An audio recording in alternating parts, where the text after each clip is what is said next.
mga boyet. Ay, makaboyot! Ito talaga napakahirap nito. Pag Ano? hindi nyo nasagot, ipasasagot ko sa mga followers natin ha. Okay. Titingnan natin kung sino talaga ang pinakamatatalino sa math. Okay. Sa mga followers natin. Yeah. Okay. Ito po. At ito ay 8. 4 plus 8.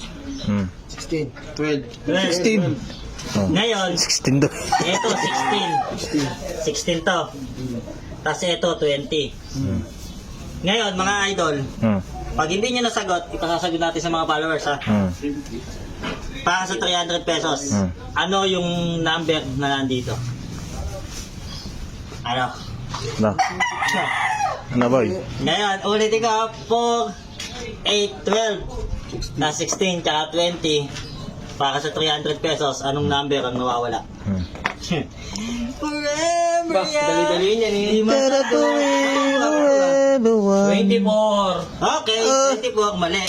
Bakit? Hindi ka pwede magsagot ng 24. Yun nga pala, nakalimutan kong baggitin. Hindi ka pwede magsagot ng 24. Yun. Okay. Ano sabihin, 24 hindi pwede sagutin? Apo. Hindi ka pwede magsagot. Pero may papasagot yan. Ito, ubura ito. Tanga. Alin? 23. Okay, mali din. Mali ka ay. Mali. Ulitin ko ha, kung talagang matatalino kayo sa mata. 4, 8, tsaka 12, 16, tsaka 20. Bawal kang magsagot ng 24. Ayun. Anong number ang nawawala? Ayun. Bawal mo sa 25, 24 nga dapat yun. O bakit naging 24? Tatanungin kita. Kasi nga, 4 eh. Oh. Pinaplas na, di ba? Ano? Pero Alam ko ibig sabihin yan eh, kaso Ano? Bawal kang magsagot ng 24 ha? 25. Mali. Ah. Mali. Ano yun? Abay, 24 bawal eh. Yun! Ano? Kapag hindi nyo kaya, pwede kong sagutin yan. O kaya sa 26 daw. mali yan. 22! Pag hindi nyo kaya, pwede kong sagutin. Sabihin nyo lang sa akin o sa mga followers na lang. Ayun. Ano? Hindi na, mga followers na lang.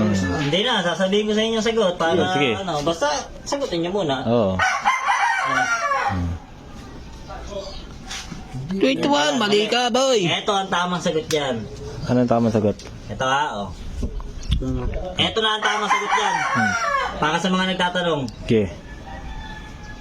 6. 6. 6 yata rin. Anong kabuuan yan?